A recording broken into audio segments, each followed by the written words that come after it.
दोस्तों बहुत बहुत स्वागत करता हूं आप सभी का। डबल इंजन सरकार में ना तो संविधान सुरक्षित लग रहा है, ना तो अंबेडकर साहब का सम्मान हो रहा है। क्योंकि ऐसा पहले कभी नहीं हुआ कि कोई अंबेडकर जी को सरेआम गाली दे, संविधान की धज्जियां उड़ाए, लेकिन अब हो रहा है। डबल इंजन सरकार में ये सब हो रहा है। दोस्तों इस व्यक्ति को तो आप लोग पहचानते होंगे। इनका नाम आज मैं नहीं लूंगा, वैसे इनका सरनेम मिश्रा है। कहने को तो ये खुद को वकील मानते हैं, लेकिन जो व्यक्ति संविधान में, कानून में, बाबा साहेब में आस्था न रखे, उन्हें गाली दे, क्या ऐसे व्यक्ति को हम वकील कह सकते हैं? दोस्तों 15 अक्टूबर को ग्वालियर में जूता फेंको आंदोलन को लेकर बहुत बड़ी अपडेट आ चुकी है। तो आप सभी से अपील है, आज की हमारी जो वीडियो है बहुत ध्यान से, इत्मीनान से पूरा देखिएगा, उसके बाद ही आप लोग कोई कमेंट करिएगा। तो इस समय की सबसे बड़ी खबर यह है कि ये जो जातिवादी वकील है, इसके खिलाफ SC/ST एक्ट की गंभीर धाराओं में महाराष्ट्र के नागपुर में FIR दर्ज हो गई है। कुछ लोगों को जानबूझकर खुश करने के लिए FIR की जा रही।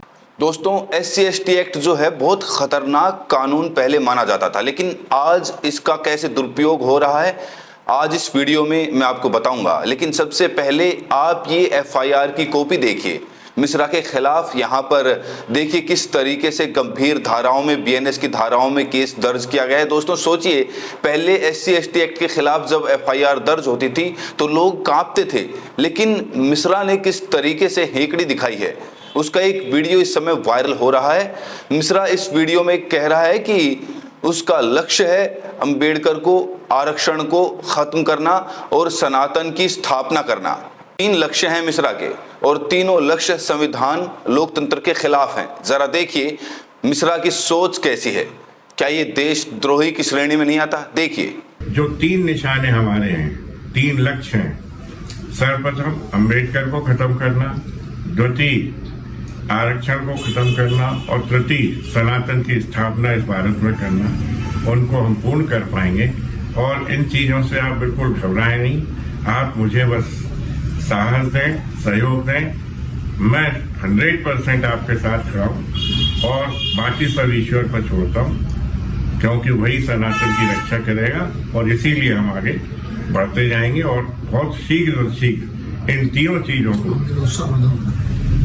चीजों को समाप्त करेंगे।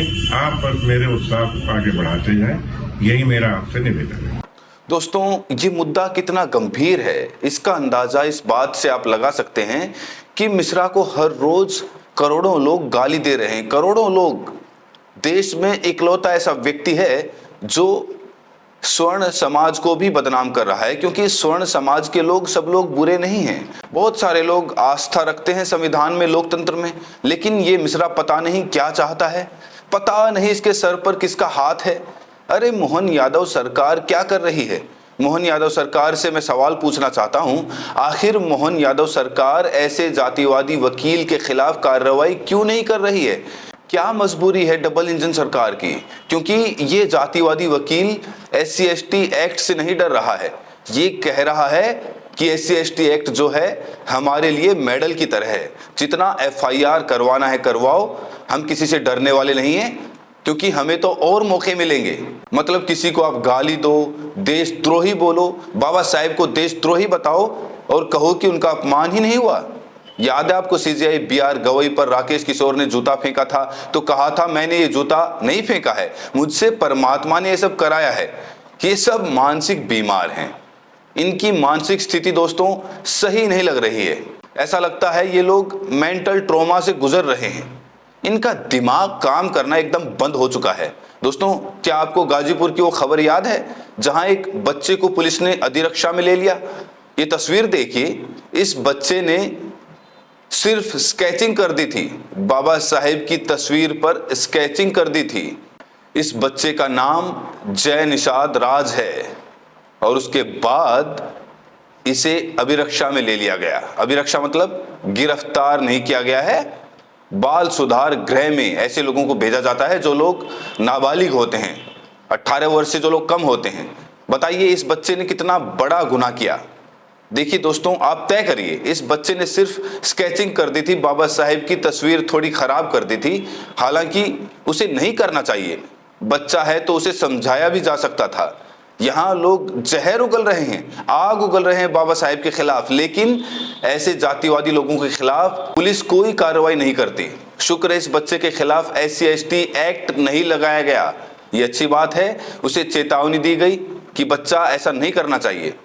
और हम भी ऐसे तमाम करोड़ों बच्चों से कहेंगे कि आप लोग बाबा साहेब का, संविधान का सम्मान करिए और इस तरह की कोई बेअदबी बाबा साहेब के साथ नहीं करनी चाहिए। तो इस बच्चे से जाने अनजाने में ऐसी गलती हुई, उसे सजा मिल गई। लेकिन इस नफरती चिंटू को देखिए, लगातार 4 महीने से जहर उगल रहा है। बाबा साहेब की मूर्ति लगने वाली थी, ग्वालियर हाई कोर्ट में नहीं लगने दे रहा है। लगातार कह रहा है कि बाबा साहेब ने तो कुछ किया ही नहीं। ये लोग तो ऐसे कर रहे हैं जैसे ऊपर आसमान पर थूक रहे हों और वो थूक मुंह पे ही गिर रही हो। बाबा साहेब ने संविधान लिखा है, उसका प्रमाण है आरक्षण, समानता, बंधुत्व, भाईचारा। और अगर किसी और ने संविधान लिखा होता तो मैं दावे के साथ कह सकता हूं कि ये तत्व नहीं होते संविधान में। इस बीच दोस्तों, 15 अक्टूबर को लेकर एक बहुत बड़ी खबर है। आप सभी को पता ही होगा कि 15 अक्टूबर को यानी आज के दिन जूता फेंको आंदोलन होने वाला था, लेकिन खबर ये मिल रही है कि इस आंदोलन को फिलहाल के लिए और स्थायी रूप से स्थगित कर दिया गया है। कहा जा रहा है कि कानून प्रशासन को ध्यान में रखते हुए इसे स्थगित कर दिया गया, तभी ये फैसला लिया गया। अब उन तमाम लोगों से अपील की जा रही है जो लोग घरों से निकल चुके हैं या फिर वो निकलने वाले हैं ग्वालियर की तरफ। इसकी जानकारी दे रहे हैं भीम आर्मी नेता, सुनिए जरा। 15 अक्टूबर ग्वालियर के आंदोलन को लेकर महत्वपूर्ण सूचना। साथियों, कानून प्रशासन और व्यवस्था को ध्यान में रखते हुए बाबा साहब अम्बेडकर के सम्मान की खातिर और पूरे देश से मिल रहे जन समर्थन की खातिर हम लोगों ने प्रशासनिक अधिकारियों से चर्चा की।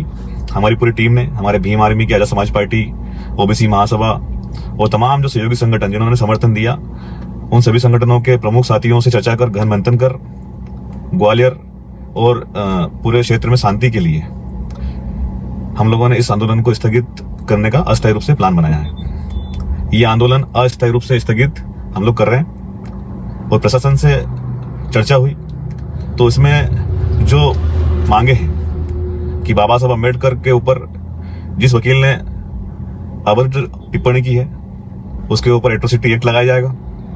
ग्वालियर हाईकोर्ट के अंदर जो प्रतिमा का जो विवाद चल रहा है उसमें कमिश्नर तीव्र गति से उस प्रक्रिया को आगे बढ़ाएंगे और भविष्य में अगर किसी प्रकार की अगर कोई बाबा साहब अम्बेडकर पर अगर टिप्पणी करता है तो प्रशासन उस पर कड़ी से कड़ी कार्रवाई करेगा और उसके ऊपर NS लगाकर जेल में डालने का काम करेगा। इन सब मांगों को लेकर हमारी टीम ने ज्ञापन दिया।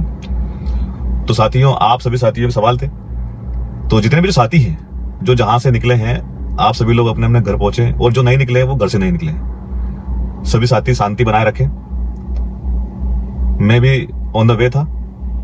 हम लोग अब पुनः घर जा रहे हैं और बाबा साहब अम्बेडकर के सम्मान के खातिर हम कभी पीछे हटने वाले नहीं है। ये लड़ाई जारी रहेगी और बहुत ही जल्द भीम आर्मी चीफ चंद्रशेखर आजाद जी के नेतृत्व में हम लोग ग्वालियर के अंदर सरकार प्रशासन से परमिशन लेकर, विधिवत परमिशन लेकर हम लोग एक संविधान सभा का आयोजन करेंगे और उसके अंदर बाबा साहब अम्बेडकर के जो संविधान के मूल्य हैं उनके ऊपर हम लोग चर्चा करेंगे। तो कुल मिलाकर आंदोलन का पहले ऐलान किया गया, अब कानून प्रशासन को ध्यान में रखते हुए आंदोलन को स्थगित कर दिया गया। दोस्तों, ये जो जूता फेंको आंदोलन था, इसे स्थगित कर दिया गया, इस पर आपका क्या सोचना है? क्या इससे जो भीम आर्मी की ताकत है वो कमजोर होगी? क्या मनुवादियों को नया हौसला मिलेगा? आप लोग अपनी राय, प्रतिक्रिया जरूर दें और साथ में ये भी बताएं कि आप ये वीडियो देश के किस कोने से देख रहे हैं।